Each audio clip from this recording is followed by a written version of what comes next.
कल्पना जी, कोलकाता से। राधे राधे महाराज जी। महाराज जी, मेरी नई नई शादी हुई है और मैं एक फौजी की पत्नी हूँ। महाराज जी, जब मेरे पति अपने कार्यस्थल पर जाने की बात करते हैं, जब छुट्टी आए होते, तो मेरा मन बहुत विचलित हो जाता है, मन अशांत हो जाता है। महाराज जी, ये स्थिति काफी सारी और भी पत्नियों की होती होगी महाराज जी। नहीं, सबकी होती है, सबकी होती है। इसीलिए हम आर्मी के जवान का बहुत संत की तरह आदर करते हैं। ऐसा होता है ना कि जब युद्ध होता है तो सब चाहते हैं कि और लेकिन हम लोग चाहते हैं कि थम जाए।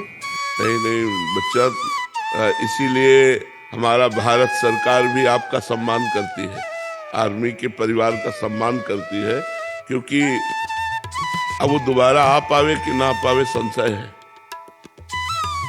बड़ा करुणामय सीन होता है। अब वो छुट्टी काट के जा रहा है, अब उसका छोटा सा बच्चा अंगूरी पकड़ के पूछ रहा है, पापा कब आओगे? तो उसके आंसू भर जाते हैं कि उत्तर देने की क्षमता नहीं, कि कैसे उत्तर दूं, पता नहीं कहाँ लगा दिया जाए और कहाँ सूट हो जाए, क्या हो जाए, क्या लीला हो जाए, क्योंकि बिल्कुल मृत्यु से खेलना है। आर्मी के जवान को मृत्यु से खेल, और कहो ऐसा पार हो जाए, एक भी युद्ध ना हो और रिटायर हो जाए, तो ऐसा भी होता है। तो ज्यादा चिंता मत करो, आप हमारे देश के राष्ट्र के वीर जवान की पत्नी है, तो आप में भी बल होना चाहिए। जो करेंगे राधा रानी की। नहीं कह रहे, इतना तो पता है कि जो प्रभु करेंगे वो ठीक करेंगे। बिल्कुल, बट फिर भी चिंता हो जाती है। बिल्कुल चिंता तो होती है। चिंता क्यों नहीं होगी, क्योंकि अपना प्रियजन है ना, अपना प्राणपति है और वो हमसे दूर है, तो ये तो।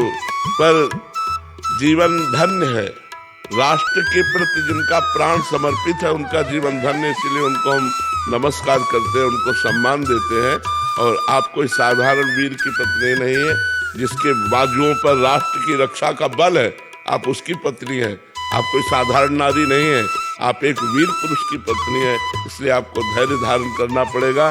बंदनीय है, हम कहते हैं कि सबसे ज्यादा बंदनीय राष्ट्र के संत स्वरूप ये सैनिक है, क्योंकि कहीं भी खड़ा कर दो, ये प्राणों की बाजी लगाकर हमारी रक्षा कर रहे हैं। आतंकवादियों से लड़ रहे, दुष्टों से लड़ रहे, अन्य राष्ट्रों से अपने राष्ट्र की रक्षा के लिए हिमालय में खड़ा कर दो तो हिमालय में खड़े, 6-6 महीने साल भर हो जाते, अपने परिवार का मुख नहीं देखते।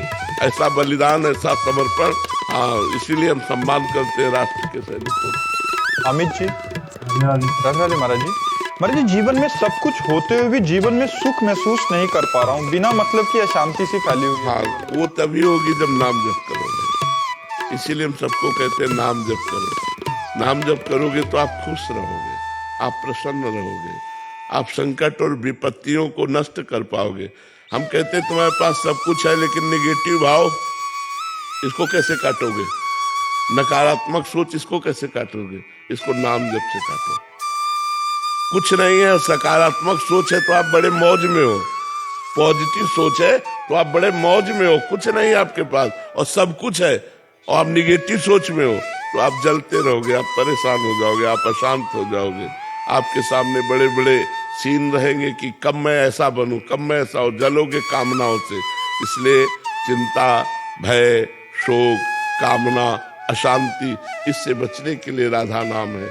खूब नाम जप करो, राधा राधा। पैसा थोड़ी लगता है, खाली समय में राधा राधा राधा राधा, और आप जपते रहिए। आप देखिए, जो बड़े बड़ों के लिए भी कठिन है, अपने पुत्र का वियोग बड़े बड़ों के लिए कठिन है।